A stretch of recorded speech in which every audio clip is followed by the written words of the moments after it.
जय बोलो देवादिदेव 1008 श्री भगवान महावीर स्वामी की जय जय जय। अहिंसा परमो धर्म की जय जय जय। परम पूज आचार्य गुरुवर श्री विद्यासागर जी महाराज जय जय जय।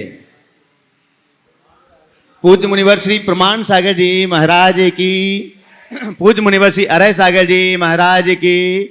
नमोस्तु कुमार जी, नमोस्तु। कल बात की गई थी भाग्य की। भाग्य जागना, भाग जगाना, भाग साथ न देना और भाग फूट जाना। इन चार बातों की चर्चा कल आप सबके मध्य की गई। आज पुनः उसी बात को थोड़ा और आगे बढ़ाते हुए आज के संदर्भ की कुछ बातें मैं आप सबसे करूंगा। वे लोग सुनिश्चित तौर पर कामयाब होते हैं जिनका भाग जागता है या जो अपने भाग्य को जगा लेते हैं। ऐसे लोगों के जीवन में भाग फूटने की नौबत नहीं आती और भाग साथ नहीं दे रहा है ये शिकायत उनके मन में नहीं होती। इसलिए पहला प्रयास अपने भाग्य को जगाने का होना चाहिए। भाग जागना मेरे हाथ में नहीं है, पर भाग्य को जगाना मेरे हाथ में है। लेकिन कई लोगों के साथ जीवन में ऐसा देखा जाता है कि उनकी हालात अच्छी नहीं होती। वे बड़े कष्टों, परेशानियों, मुश्किलों और मुसीबतों में घिरे रहते हैं। यूँ कहे आम भाषा में कि उनका भाग साथ नहीं देता। जहाँ हाथ डालते हैं वहाँ विफलता लगती है। हो सकता है ऐसा अनुभव आप लोगों में भी किसी का हो। सवाल है कि जब भाग साथ न दें तो क्या करें। प्राय ऐसे लोगों का मन बड़ा मायूस हो जाता है। वे घोर हताशा और निराशा से भर जाते हैं कि अब क्या करें, क्या करें, क्या करें। और इसी हताशा की घड़ी में वे अंदर से इतने टूट जाते हैं कि कई लोग अपने जीवन से भी हाथ धो लेते हैं, अपने जीवन को भी नष्ट भ्रष्ट कर देते हैं। आए दिन आत्महत्या की बढ़ती हुई घटनाएं कहीं न कहीं हमें इस तरफ खींचती है, इस तरफ ध्यान देने को मजबूर करती है। सवाल, जब भाग साथ न दे तो क्या करें, है ना। मैं आपसे इतना कहूँगा कि जीवन में जो कुछ भी घटता है हम लोग सतत प्रयास करते हैं, लेकिन यदि लगातार प्रयास करने के बाद भी भाग्य साथ न दे तो घबराए नहीं, धैर्य रखें। सबसे पहला काम धैर्य रखने का है, पेशेंस रखने का है। कि कहावत है, एक दिन घूरे के भी दिन फिरते हैं। अगर तुम्हारा भाग्य साथ न दे तो अधीर मत हो, धीरज रखो। पहली बात ये सोचो कि ठीक है, सब ठीक होगा। आज बुरा है, ठीक है, ये समय बीत जाएगा, ये समय बीत जाएगा, ये समय बीत जाएगा, सब ठीक होगा। धैर्य तो रखना ही पड़ेगा, क्योंकि रात बिताए बिना सुबह का दर्शन कभी नहीं होता। अभी अंधेरा है, रात है, प्रभात होगा। तब तक मुझे धैर्य रखना है। अगर मनुष्य के मन में धीरज आ जाए तो वह विषम से विषम परिस्थितियों में भी स्थिरता रखने में सक्षम हो सकता है। ये बात सच है कि मनुष्य के ऊपर जब दैव हावी होता है तो वही उसका भविष्य निर्धारित करता है। ये बात भी हमें समझने की है कि हम सब चीज़ें हमारे हाथ में नहीं हैं। कोई मनुष्य ऐसा नहीं है इस दुनिया में, चाहे वह चक्रवर्ती भी क्यों ना हो, जो ये कहे कि सब कुछ सारी व्यवस्थाएं मेरे हिसाब से चलती है। चक्रवर्तियों को भी अपमान का सामना करना पड़ता है, चक्रवर्तियों को भी कई प्रकार की विपत्तियों का सामना करना पड़ता है। ये अतीत के इतिहास में हमने देखा है, क्योंकि पुण्य कब किसका छीन हो जाए कहा नहीं जा सकता। तो यूँ कहें कब व्यक्ति का भाग फूट जाए कहा नहीं जा सकता। महापुरुषों के भी दुर्दैव का सामना करना पड़ा है, तो हम तुम साधारण व्यक्ति किस खेत के मूली हैं। लेकिन जब हम उनके अतीत को पलट करके देखते हैं तो ये पाते हैं जिनके सामने दुर्दैव आया, जिन्हें भाग ने कभी धोखा दिया, जिनका भाग कभी साथ नहीं दिया, वे भी अपने धैर्य, संयम, समझ और सकारात्मकता के बल पर उस खोटे भाग को भी अच्छे में परिवर्तित करने में कामयाब हो गए। अगर तुम्हारे मन में धैर्य होगा तभी तुम अपनी अच्छी स्थिति में आ सकोगे। अधीरता मनुष्य को कमजोर बनाती है। अधीरता की दिशा में मनुष्य की आत्मशक्तियां कुंठित होने लगती है, उसका विवेक, उसकी बुद्धि मंद हो जाती है। और जिस व्यक्ति की विवेक शक्ति नष्ट हो जाए, जिसकी आत्मशक्तियां कुंठित हो जाए, वह अपने जीवन में कुछ नहीं कर सकता, क्योंकि कल का वाक्य था, दुर्भाग्य शक्ति को मंद कर देता है। दुर्भाग्य शक्ति को मंद कर देता है। जब समय अगर तुम्हारा उल्टा आया है, समय को टालो, धैर्य रखो।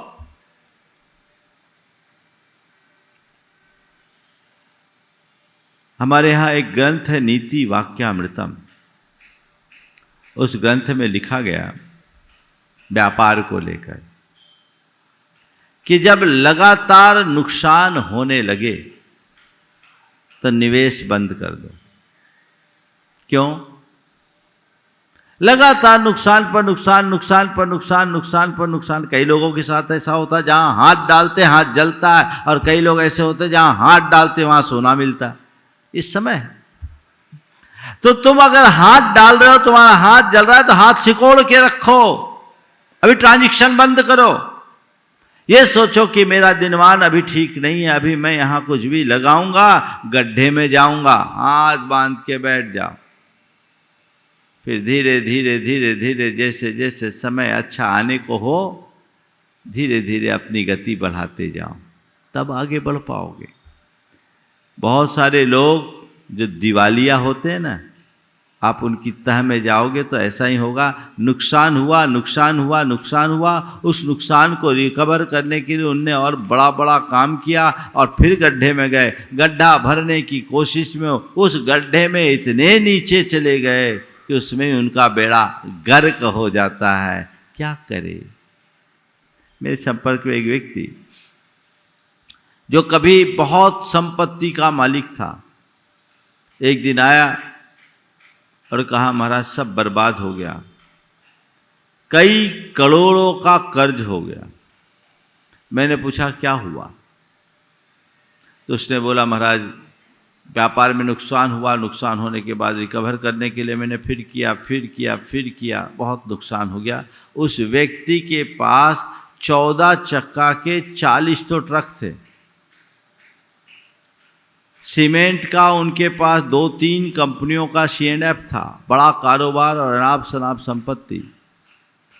उस व्यक्ति ने कहा, महाराज पिछले 3 साल में एक रकम मुझे बताई, इतना नुकसान हुआ, और उस नुकसान की भरपाई के लिए महाराज मेरे पास लिक्विड नहीं थी, तो मैंने जिस से पैसे लिए उल्टे सीधे ब्याज में पैसे लिए, और उनको चुकाने के लिए इसकी टोपी उसके सिर करता रहा, बढ़ता गया। महाराज जी मैं सोच रहा हूँ कि 3 वर्षों में मैं कोई व्यापार नहीं करता, ऐसे ही घर में बैठता तो इतना मुझे नुकसान नहीं होता जितना कि व्यापार करके नुकसान हुआ। संयोग से जब वो आया उसी समय मैं नीति वाक्यामृतम ग्रंथ को पढ़ रहा था और मैंने उसके आगे रखा, बोला देख इसमें क्या लिखा, देख इसमें क्या लिखा। हमने तुमने नीति ही गलत अपनाई, ये अनुभव की बातें अगर तुम यहाँ संभल गए होते तो ऐसा नहीं होता। मैंने उसे समझाया कि जो बीत गया सो बीत गया, अब जो तेरी देनदारी है भाग्यमान कि तेरे पास इतने एसेट्स है, पहले अपने एसेट्स को सल्टा करके जो भी देनदारी उसे निकालो और हाथ धर करके बैठ जाओ और कुछ नहीं करो, थोड़ा समय धर्म ध्यान में लगाओ और समय बीतने के बाद धीमी शुरुआत करना। जैसे जैसे तुम्हारी गति बढ़े तुम अपनी स्पीड बढ़ाते जाना। मैं आपको बताऊं ये वाक्य 2004 का था, आज 2022 है। वो व्यक्ति पहले से भी सुदृढ़ स्थिति में आ गया। जिसका भाग साथ नहीं दे रहा था आज उसका भाग जाग गया है, उसने जगा लिया। तो जब कभी ऐसा लगे कि मेरा भाग साथ नहीं दे रहा है, पहली बात पेशेंस रखिए, धैर्य रखिए। समय पलटेगा, धीरज में बहुत बड़ी शक्ति होती। दूसरी बात आशावादी बनिए, मन को हताशा से बचाइए, दूर रखिए। नहीं ठीक है अभी बुरा है कल अच्छा होगा, सब ठीक होगा, सब ठीक होगा, ये आशा अपने मन में होनी चाहिए। अगर आशा ही खो बैठोगे, हताशा दुराशा हावी होगी तो जीवन तो यूं ही छिन्न भिन्न हो ही जाएगा, हासिल कुछ भी नहीं होगा। इसलिए कहते हार भी जाओ मगर हिम्मत नहीं हारो। आशा बना के रखो, दृष्टिकोण अपना ठीक बनाओ। एक बार नहीं, दूसरी बार, तीसरी बार, ठीक है आएगा आएगा आएगा, सब ठीक हो जाएगा। तीसरी बात आत्मविश्वास को बना के रखिए, आत्मविश्वास न खोए। और आत्मविश्वास में 2 दृष्टियां रखें। एक तो सेल्फ कॉन्फिडेंस कि कितना भी बुरा है मैं सब ठीक कर सकता हूँ। प्राय जब मनुष्य के जीवन में विफलताएं आती है तो उनका आत्मविश्वास खो जाता है, उन्हें लगता अब तो मेरे बस का है ही नहीं, मैं किसी के लायक ही नहीं हूँ, मेरा भाग ही नहीं है। अभी 4 दिन पहले एक बच्चा आया, अपनी माँ के साथ आया, बहुत दुखी था। और दुखी इस बात के लिए था कि वो नीट निकाल रहा था, नीट निकला नहीं, बहुत दुखी। और उसे लगा कि मैं कुछ कर ही नहीं पाऊंगा, मेरा भाग्य साथ देता ही नहीं है, मैं इस लायक हुई नहीं। उसकी माँ ने बताया और उसने खुद ने बताया, मैंने सुसाइड तक का मन बना लिया। पर मैंने एक समय आपसे नियम लिया था कि कभी सुसाइड नहीं लूँगा, रतलाम में आपने नियम दिया था कभी सुसाइड नहीं करूँगा। महाराज उस नियम ने मुझे बचा लिया और मैं आपके पास आया हूँ, मुझे रास्ता बताएं। हमने कहा भैया नीट निकालना है, ठीक है नीट निकालना है, तेरे को मेडिकल में जाना है। महाराज मेरी इच्छा है मैं मेडिकल में जाऊँ। बोले ठीक है तो एक काम कर ले, मेडिकल में नहीं जा पा रहा है, तेरा BAMS में सिलेक्शन। हाँ महाराज BAMS में तो हो गया। बोले बढ़िया है, इसको तू सौभाग्यमान अपने आप का कि तुझे BAMS का मिल रहा है, BAMS कर लेगा तो हम जैसे साधुओं की भी चिकित्सा करेगा और भविष्य आयुर्वेद का है। तो क्यों सोच रहा है BAMS के लिए? बोला हाँ वो मिल जाएगा। बोले कर ले, तू प्रयास कर ले, और वो करेगा तो भी उसमें बहुत सफलता मिल सकती है। और एक बात ध्यान रखना, जीवन केवल डॉक्टरों का नहीं है, डॉक्टर तो बहुत थोड़े हैं, लेकिन और भी क्षेत्र में जीवन हताश मत हो। इस बात को अपने मन से एकदम दूर निकाल दो कि मैं अपने जीवन में कुछ नहीं कर सकता, मैं बहुत कुछ कर सकता हूँ, मुझ में क्षमता है। ये आत्मविश्वास जिस मनुष्य के मन में होता है वो कभी विफल होने पर भी हारता नहीं, हताश नहीं होता। विफलता एक संयोग है और हताशा एक दुर्बलता। कई बार उल्टे संयोग होते हैं और हम चाहते हैं वैसा नहीं मिलता, ये हो सकता है, पर उसे ऐसा अपनी हार नहीं मानना चाहिए, उसको देखकर हताश नहीं होना चाहिए। ठीक है एक बार गिरे, दोबारा, दोबारा नहीं तो तिबारा, तिबारा नहीं तो चौथी बार, एक बार और, एक बार और, एक बार और की भावना अगर मन में बनी रहेगी तो कितनी भी बार विफल होगे, हारोगे नहीं। हमें सबको पता है मोहम्मद गजनी ने भारत पर कितनी बार चढ़ाई की, दिल्ली पर 16 बार किया ना, हारा, 16 बार उसका भाग्य साथ नहीं दिया। अगर वो बंदा ये सोचकर कि मेरा भाग्य साथ नहीं दे रहा है और लौट गया होता, हार मान लिया होता, तो क्या दिल्ली जीतने का इतिहास बना पाता? बोलो, दिल्ली जीतने का इतिहास बना पाता? नहीं। लेकिन उसने हार नहीं मानी, उसके मन में आशा रही और आत्मविश्वास रहा कि आज नहीं कल जीतूंगा, आज नहीं कल जीतूंगा, मुझे जीतना है, मुझे जीतना है, मुझे जीतना है। इसके लिए उसे कितने संघर्ष और चुनौतियों का सामना करना पड़ा होगा। सोचो, कल्पना करो क्या होता होगा जब हार का मुंह लेकर के वो अपने राज्य में वापस लौटता होगा। उसके प्रजाजन, उसके सैनिक, उनके सैनिक के परिवारजन को कैसे वो टैकल करता होगा, कैसे समझाता होगा और खुद के मन को कैसे संभालता होगा। कल्पना कर सकते हैं? 1-2 बार में ही तुम टूट जाते हो, वो 16 बार तक लगातार मुंह की खाकर लौटा, हार कर गया, पर बंदा हार नहीं माना। नतीजा 17वें बार में सीधे इतिहास की रचना कर दी। एक बार और, बस इतनी तो बात है। अगर तुम्हें लगे कि मेरा भाग्य साथ नहीं दे रहा है, धैर्य रखो, आशावादी बनो, आत्मविश्वास रखो। आज नहीं कल सब ठीक होगा, मैं कर लूंगा, मैं कर लूंगा, मैं कर लूंगा, मैं जीतूंगा, मुझे जीतना है।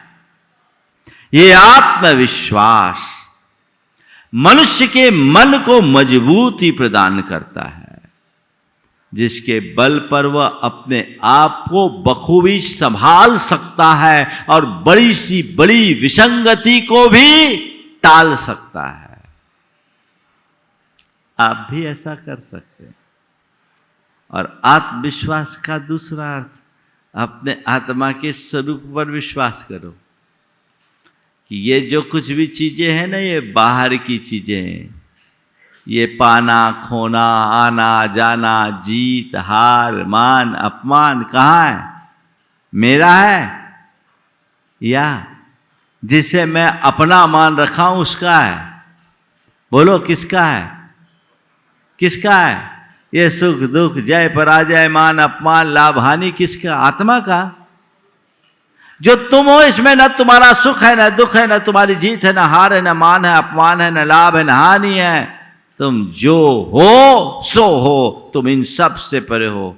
तो फिर किस बात को तुम्हारा भाग साथ नहीं दे रहा है? अरे आत्मा का तो भाग है ही नहीं। उस आत्म तत्व की तरफ दृष्टि रखो। ये आध्यात्मिक दृष्टि मनुष्य के मन में घटित हो जाए तो इन संयोगों को बिल्कुल नहीं सोचता। वो किसी के सामने रोता गिड़गिड़ाता नहीं है, किसी के पास याचक बनकर जाता नहीं है। वो जो है, जो सामने होता है उसका सामना करता है और बड़ी से बड़ी घाटी को पार कर देने का जज्बा रखता है।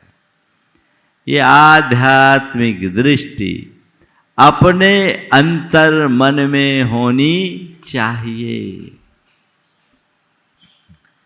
तो धैर्य रखें, आशावादी बने, आत्मविश्वासी बन करके जिए। और चौथी बात, सकारात्मक दृष्टि रखें। सकारात्मक दृष्टि रखें। कितना भी बड़ा नुकसान हो से थोड़े सकारात्मक नजरिए से रखोगे तो तुम्हारी शिकायतें खत्म हो जाएगी। तुम जिन घड़ियों में लोग शिकायत करते हैं उन्हीं घड़ियों में संतुष्टि रख सकोगे और अपने जीवन को सफलतापूर्वक आगे बढ़ाने में समर्थ हो सकोगे। मुझे शिकायत नहीं, संतुष्टि मूलक जीवन जीना है। मेरे जीवन में संतुष्टि होनी चाहिए। वो दृष्टि अगर अंतर्मन में जग गई तो जीवन का काया पलट हो गया, ऐसा समझना चाहिए। देखिए, भाग्य साथ नहीं देता ऐसा बहुत लोग कहते हैं, पर जिस व्यक्ति की दृष्टि सकारात्मक होती है उस व्यक्ति के लिए क्या होता है, मैं आपको एक व्यक्ति की बात बताना चाह रहा हूँ। उसका भाग्य साथ नहीं दिया, ये कहूँ कि उसका भाग्य ही फूट गया, लेकिन फूटे हुए भाग्य या इस विफल स्थिति में भी उसने अपने अंदर कैसी स्थिरता लाई। एक व्यक्ति जिसकी धर्मपत्नी विक्षिप्त हो गई, धर्मपत्नी विक्षिप्त हो गई, बेटे की किडनी खराब हो गई और व्यापार में भारी नुकसान हो गया। परिवार में कुल 3 सदस्य, पत्नी विक्षिप्त है, बेटे की किडनी खराब है और उसे डायलिसिस कराना पड़ रहा है और व्यापार में भारी नुकसान है। एक साथ 3 मार। किसी साधारण व्यक्ति के जीवन में ऐसी विपत्ति आए तो क्या होगा, वो टूट जाएगा। लेकिन वो व्यक्ति बहुत समझदार और तत्वज्ञानी था, उसे जीवन और जीवन की व्यवस्था पर पूरा विश्वास था। उस व्यक्ति ने जब मेरे पास आकर के अपनी बात बताई तो उसने कहा, महाराज आप लोगों से एक ही बात सीखा है, जीवन में जो कुछ भी इष्टानिष्ट संयोग वियोग है उनमें उनका सामना तो करना ही पड़ेगा। महाराज मैं कर रहा हूँ, मेरी पत्नी विक्षिप्त है, पर मैं इस बात से अपने मन में संतोष रखता हूँ कि कम से कम विक्षिप्त है, पड़ी रहती है, चिल्लाती तो नहीं है। दुनिया में ऐसे भी बहुत से पागल लोग हैं जो इतना चिल्लाते हैं कि जीना मुहाल हो जाता है। महाराज पड़ी रहती है, अंतर केवल इतना है कि कुछ काम नहीं होता और किसी से कुछ का कुछ बोल देती है। लोग भी जानने लगे, मैं भी जानता हूँ, ठीक है, मैं मानता हूँ कि पत्नी की सेवा करना मेरी नियति को मान्य है, मैं इसे ही अपनी तपस्या मान करके स्वीकार करता हूँ। बेटे की किडनी खराब हुई है, पर महाराज जी बेटे की किडनी खराब हुई है ये बात सही है, लेकिन बेटे के किडनी के लिए मेरे भाई ने अपनी किडनी देने का मन बना लिया। वो विपत्ति की घड़ी में आ गया है, दोनों की किडनी मैच हो रही है। आप लोगों के आशीर्वाद से थोड़े दिन में किडनी बदल जाएगी और मुझे लगता है कि उसका जीवन भी पूर्ववत स्थिर हो जाएगा। महाराज मैं मानता हूँ कि बेटे की किडनी खराब हुई ये मेरा पापोदय है, पर इससे ज़्यादा मैं अपना पुण्योदय मानता हूँ कि विपत्ति की घड़ी में मेरा भाई मेरे साथ खड़ा है, पैसों से भी और किडनी से भी। महाराज ये मेरी बहुत बड़े संबल की बात है, नहीं तो ऐसी घड़ी में कौन पूछता है। इस विपत्ति में लोगों की मेरे प्रति सहानुभूति है, व्यापार में घाटा हुआ महाराज जी, पर आपके आशीर्वाद से मेरी रेपुटेशन ऐसी है, मैं जैसे ही मुझे घाटा हुआ मैंने अपने सारे लेनदारों से बोला कि भैया तुम्हारा पैसा मैं संपत्ति बेच करके चुकाने की कोशिश करूंगा। पर महाराज आपका ऐसा आशीर्वाद हुआ कि सारे लेनदारों ने एक स्वर में कह दिया तुम्हें किसी प्रकार की चिंता करने की ज़रूरत नहीं है, तुम काम करो, ज़रूरत हो तो हमसे और ले लो, जब पूरा हो जाएगा संभल हो जाओगे तब लौटाना, अभी भूल जाओ कि तुम्हें हमें कुछ देना है। महाराज बहुत राहत है और मैं भी इस बात में तत्पर हूँ कि मेरी जो थोड़ी सी संपत्ति है मैं उन्हें बेच करके पहले अपनी देनदारी पूरी करूँगा। महाराज मैं इस बात का फ़क्र मानता हूँ कि नुकसान तो मुझे हुआ पर इतना नहीं हुआ कि मैं सड़क पर आ जाऊँ। आज उतने एसेट्स मेरे पास हैं, मैं फिर खड़ा हो जाऊँगा। आप सोच सकते हैं मैं किसी का किस्सा नहीं सुना रहा हूँ, ये व्यक्ति के जीवन में घटित घटना है। ये किसकी ताकत है? सकारात्मकता की। सोच सकते हो अरे भाग फूट गया, भाग साथ नहीं दे रहा, रोते ही रहोगे। तुम्हारी नियति तुमसे जो कराए उसे सहज भाव से स्वीकार करके जीवन में आगे बढ़ो, तभी इस जीवन का रस ले पाओगे, अन्यथा विफल हो जाओगे। इसलिए अपने आप को ध्यान में रखना है। आज के 2-3 वाक्य मैं ले रहा हूँ। जब किसी का भाग्य फिर जाता है तो भलाई भी बुराई में बदल जाती है, पर जब दैव अनुकूल होता है तो बुरे भी अच्छे हो जाते हैं। बस इस पर अपना पक्का श्रद्धान रखो। और जो 4 बातें आज मैंने आप सबसे की, भाग साथ नहीं देता उस घड़ी में, जब कभी भी ऐसा हो तो क्या करना है? धैर्य रखना, आशावादी बनना है, आत्मविश्वास को बनाए रखना है और सकारात्मक सोच करके चलना है। ये बहुत बड़ी ताकत है। एक तत्वज्ञानी के पास इसी की शक्ति होती है, जिसके बल पर वह अपने जीवन की समस्त बाधाओं को पार करने में समर्थ होता है और आगे बढ़ता है। हमें आगे बढ़ना चाहिए और अपने जीवन को सफलतापूर्वक बढ़ानी चाहिए। आज का एक वाक्य है, भवितव्यता जिस बात को नहीं चाहती उसे तुम अत्यंत चेष्टा करने पर भी नहीं रख सकते। भवितव्यता जिस बात को नहीं चाहती उसे तुम अत्यंत चेष्टा करने पर भी नहीं रख सकते। और जो वस्तुएं तुम्हारी है, तुम्हारे भाग्य में बदी है और तुम इधर उधर फेंक भी दो, फिर भी वे तुम्हारे पास से नहीं जाएगी। दैववाद की प्रमुखता से जुड़ा हुआ ये सूत्र वाक्य है। ये बहुत गहरी बात है। यदि तुम्हारा भाग्य अभी तुम्हारे अनुकूल नहीं है तो तुम कितना भी प्रयास करो, पानी भी पेट्रोल का काम कर जाएगा। और थोड़ा सा भाग्य तुम्हारा जाग गया तो पेट्रोल भी पानी का काम कर जाएगा। भाग फूटने पर मित्र भी शत्रु बन जाते हैं और भाग जागने पर शत्रु भी मित्र जैसा व्यवहार कर लेते हैं। ये खेल है जीवन का, पुण्य पाप का। इसलिए कभी भाग फूटे तो घबराओ नहीं, समय खराब है। जिसका भाग फूटता है उसका ही भाग जागता है। जिसका भाग फूटता है उसका ही भाग जागता है। अगर हम महापुरुषों के जीवन चरित्र को पलट करके देखेंगे तो केवल यही खेल दिखता है। श्री कृष्ण के पिता वसुदेव के चरित्र को पढ़ करके देखो, जन्म के बाद से उन्हें कितनी बार षड्यंत्र पूर्वक मारने का कुचक्र रचा गया। बड़ी बड़ी विपत्तियां सामने आई, लेकिन विपत्ति भी उनके लिए वरदान बन गई। जब जब उन्हें मारने का प्रयास किया गया तब तक उन्हें विशेष सम्मान मिला। वो आगे बढ़ गए। एक तरफ पाप आया, एक तरफ पुण्य आया। ये खेल। इसलिए जब समय अनुकूल न दिखे तो जो 4 बातें मैंने आप सबसे कही है उनको ध्यान में रखे।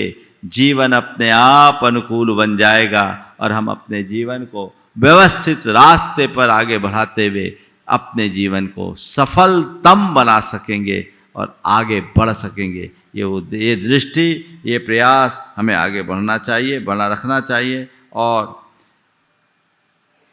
बहुत अच्छा वाक्य है, उस महान शासक यानी देव के बिना करोड़पति भी अपनी संपत्ति का किंचित भी उपभोग नहीं कर सकता। तो जहाँ तक बात है, कर्म की सत्ता को स्वीकारो, लेकिन इस बात को सदैव स्मरण में रखो कि कर्म की सत्ता से भी बड़ी धर्म की सत्ता होती है। और धर्म की सत्ता वही पा पाता है जो जीवन के मर्म को जानता है।